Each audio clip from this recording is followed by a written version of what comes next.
Selamat pagi anak-anak. Hari ini kita akan membahas tentang sistem pencernaan. Pertama kita akan membahas tentang makanan. Zat makanan yang diperlukan oleh tubuh manusia mempunyai beberapa fungsi penting. Yang pertama sebagai sumber energi. Zat makanan menyediakan energi untuk berbagai aktivitas tubuh. Zat makanan yang berperan sebagai sumber energi yaitu karbohidrat dan lemak. Kedua, sebagai pembangun tubuh. Zat makanan diperlukan untuk pertumbuhan, perkembangan, dan pergantian sel tubuh yang rusak. Zat makanan yang berperan yaitu protein dan beberapa mineral.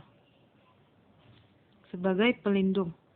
1. Zat makanan yang berperan menjaga keseimbangan atau homeostatis proses-proses biologi atau metabolisme dalam tubuh. Itu mengatur kerja hormon, mengatur pertumbuhan tulang, mengaruhi kerja jantung, dan mengatur pengantaran impuls pada sel-sel saraf. Kedua, zat makanan berperan yaitu protein, vitamin, mineral, dan air. Kita masuk karbohidrat. Contoh-contoh makanan yang mengandung karbohidrat seperti nasi, singkong, kentang, dan lain sebagainya. Karbohidrat adalah senyawa organik yang mengandung unsur karbon, hidrogen, dan oksigen. Komponen dasar karbohidrat yaitu monosakarida, karbohidrat yang paling sederhana yang memiliki satu gugus gula dan mempunyai rasa manis. Molekul monosakarida dapat berikatan membentuk disakarida dan polisakarida. Sumber karbohidrat padi, jagung, gandum, biji-biji lainnya, sagu, ketela pohon, ketela rambat, dan kentang. Kelebihan karbohidrat akan disimpan dalam bentuk lemak dalam perut, di sekeliling ginjal, jantung, dan di bawah kulit sehingga orang dapat menjadi gemuk. Macam-macam karbohidrat, monosakarida, gugus gula 1, contohnya heksosa, glukosa, dan seterusnya. Sifatnya manis, mudah larut dalam air. Disakarida, gugus gulanya 2, contohnya laktosa, sukrosa, maltosa, rasa manis, mudah larut dalam air. Polisakarida mempunyai gula yang lebih dari 10, contohnya amilum, glikogen, selulosa, pektin, lektin, dan kitin. Sifatnya tidak berasa atau berasa pahit, sukar, larut dalam air. Fungsi karbohidrat sebagai sumber energi utama, di mana 1 gram glukosa menghasilkan 4,1 kalori. Merupakan bahan pembentuk senyawa kimia lain, misalnya asam lemak sebagai penyusun lemak dan asam amino sebagai penyusun protein. Merupakan komponen penyusun gen dalam inti yang amat penting dalam pewarisan sifat. Gen terdiri dari asam deoksiribonukleat DNA dan asam ribonukleat RNA yang merupakan karbohidrat beratom 5C. Membantu proses buang air besar. Selulosa merupakan polisakarida berserat yang sulit dicerna, tetapi dalam sistem pencernaan dapat mencegah konstipasi atau sembelit. Metabolisme karbohidrat mengalami pencernaan secara mekanis dan kimiawi. Hasil pencernaan tersebut berupa monosakarida seperti glukosa, fruktosa, dan galaktosa. Monosakarida diserap oleh darah di jenjot usus halus, selanjutnya dibawa melalui vena porta hepatika ke hati. Fruktosa dan galaktosa diubah menjadi glukosa agar dapat diproses dalam respirasi sel. Di dalam hati, glukosa mengalami dua kemungkinan: beredar bersama aliran darah untuk memenuhi kebutuhan energi di dalam sel-sel tubuh. Jika terdapat kelebihan, akan diubah menjadi glikogen dengan bantuan hormon insulin. Untuk menghasilkan energi, glukosa mengalami proses oksidasi yang pertama yaitu glikolisis, di mana glukosa diaktifkan oleh molekul ATP menjadi glukosa fosfat. Melalui tahap-tahap proses kimia yang kompleks, glukosa fosfat diubah menjadi asam fosfat, yaitu senyawa hasil akhir glikolisis yang memiliki 3 atom karbon. Dawkins. Asam piruvat mengalami oksidasi sehingga melepaskan karbon dioksida dan asetil koenzim A. Asetil koenzim A mengalami oksidasi sempurna di dalam siklus asam sitrat atau Dawkins sehingga menghasilkan atom hidrogen berenergi tinggi serta membebaskan molekul CO2. Sistem transport elektron, atom hidrogen berenergi tinggi dari siklus Krebs akan dipisahkan menjadi proton H+ dan elektron berenergi tinggi. Ion H+ menangkap elektron dari oksigen bebas membentuk senyawa air. Elektron berenergi tinggi dipindahkan ke dalam molekul pembawa elektron, yaitu NAD dan FAD, untuk masuk ke dalam rantai transport elektron dan fosforilasi oksidatif yang akhirnya menghasilkan energi berupa ATP. Proses ini berlangsung dengan bantuan enzim sitokrom. Lemak adalah sumber energi tinggi. 1 gram lemak menghasilkan energi 9 kilokalori.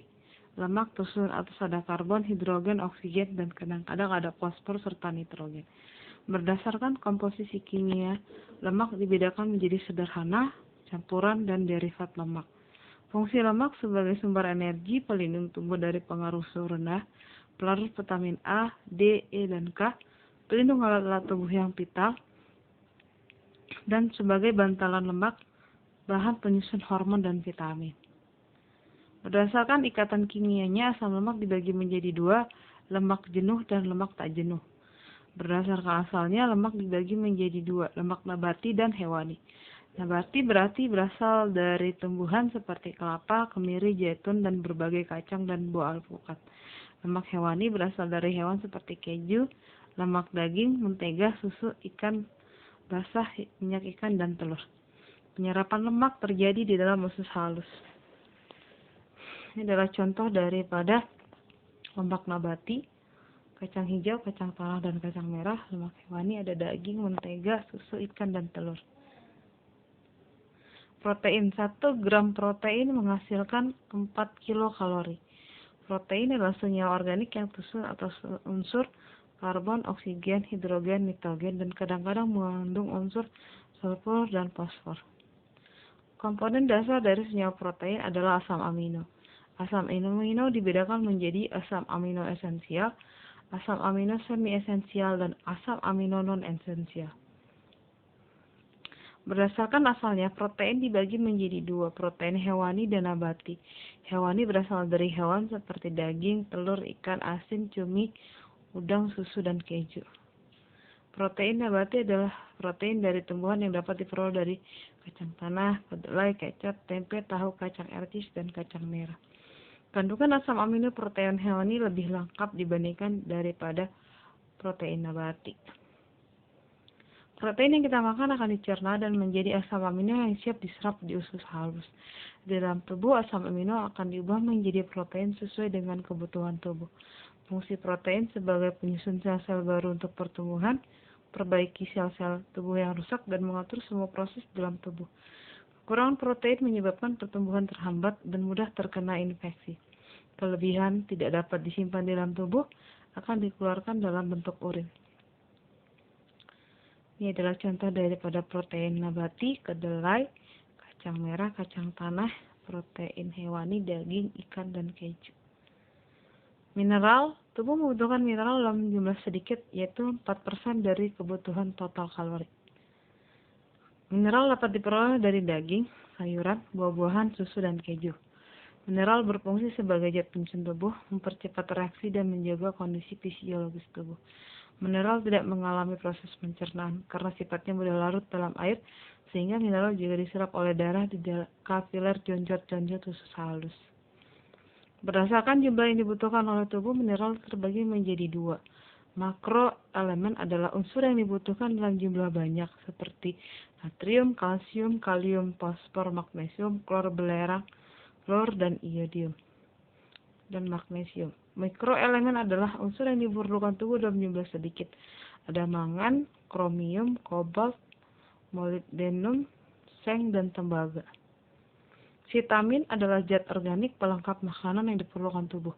Fungsinya untuk memperlancar metabolisme tubuh. Vitamin tidak menghasilkan energi. Vitamin dibagi menjadi 2. Vitamin yang larut dalam air yaitu B dan C. Vitamin yang larut dalam lemak A, D, E, dan K. Vitamin yang larut dalam air tidak dapat disimpan dalam tubuh, sedangkan vitamin yang larut dalam lemak akan disimpan dalam tubuh.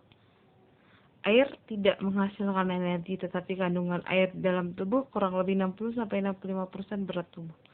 Air berfungsi untuk melarut senyawa-senyawa, mengangkut zat dari satu sel ke atau jaringan ke jaringan, dan menjaga stabilitas suhu tubuh. Air yang diperlukan tubuh diperoleh langsung dari air minum dan secara tidak langsung diperoleh dari bahan makanan seperti buah-buahan dan sayur-sayuran. Jumlah air yang dibutuhkan oleh tubuh bergantung pada berat badan dan aktivitas tubuh. Orang dewasa setiap hari minimal minum 8 gelas air untuk memenuhi kebutuhan tubuh.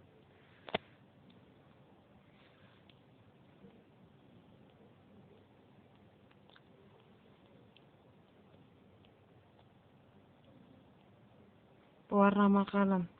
Pewarna sintetik yang pemakaian jarang untuk makanan. Rodamin, Poncial XX untuk warna merah, Auramin dan metaniliode untuk warna kuning. Zat pewarna tersebut pewarna kertas dan tekstil. Pewarna buatan ada yang bersifat karsinogenik, artinya dapat menimbulkan kanker. Penyedap makanan monosodium glutamat atau disebut dengan MSG, penyedap makanan yang biasa digunakan dalam berbagai merek dagang. Orang yang peka terhadap monosodium glutamat akan menimbulkan sindrom rumah makan Cina dengan tanda gemetar, berdebar, keluar keringat dingin setelah memakan makanan yang mengandung monosodium glutamat. Monosodium glutamat juga terdapat secara alami pada biji-bijian, ikan, daging sehingga bahan makanan terasa lezat. Kebutuhan energi. Ini adalah kebutuhan energi dalam berbagai kegiatan.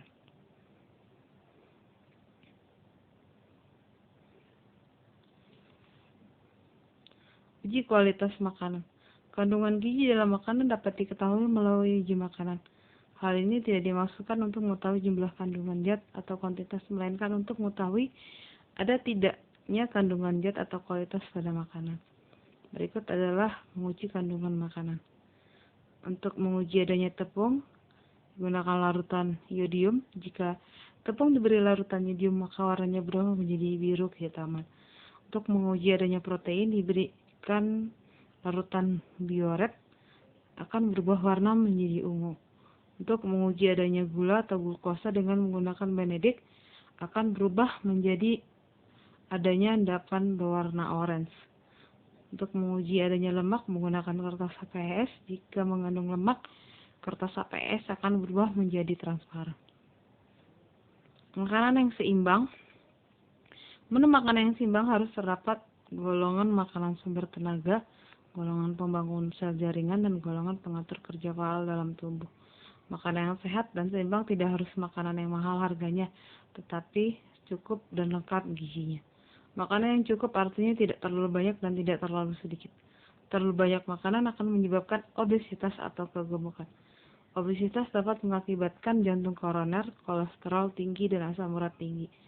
Jumlah makanan seimbang untuk setiap orang berbeda-beda, tergantung dari jenis kelamin, usia, berat badan, jenis makanan, dan iklim. Berikut adalah kebutuhan kaloris seseorang dengan tingkat usia dan kebutuhan zat makanan seseorang.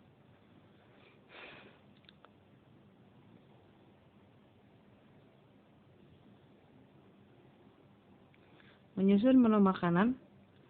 Penyusunan menu makanan yang memenuhi syarat kesehatan harus memperhatikan kebutuhan energi, protein, lemak, dan karbohidrat. Kecukupan energi setiap hari sesuai golongan umur.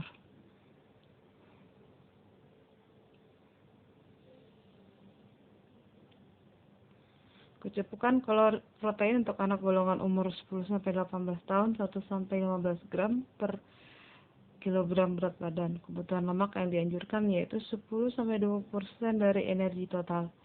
Dan kebutuhan karbohidrat yaitu 60-70% dari energi total. Penyakit kekurangan makanan yang tidak seimbang. Yang pertama adalah merasmus. Penyakit kelaparan atau kekurangan energi yaitu otot mengecil, tidak ada lapisan lemak di bawah kulit, wajah tampak tua, dan berat badan sangat berkurang. Kwashiorkor adalah penyakit disebabkan kekurangan protein. Ciri-cirinya atau tidak berkembang baik, berkaki bengkok, rambut coklat dan mudah rontok, serta perut membuncit. Rabun senja, seroftalmia. Penderita rabun senja tidak dapat melihat benda di sekelilingnya pada waktu senja hingga akhir malam. Penyakit anemia atau kekurangan sel darah merah.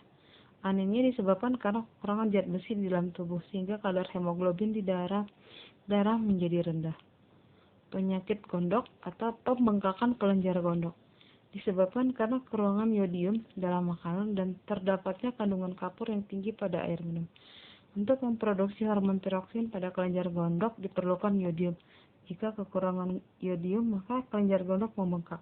Penderita penyakit gondok dapat mengalami penurunan kecerdasan dan pertumbuhan terlambat. Oke, anak-anak, sampai di sini materi kita hari ini. Kita lanjutkan pada pertemuan berikutnya. Selamat pagi semuanya.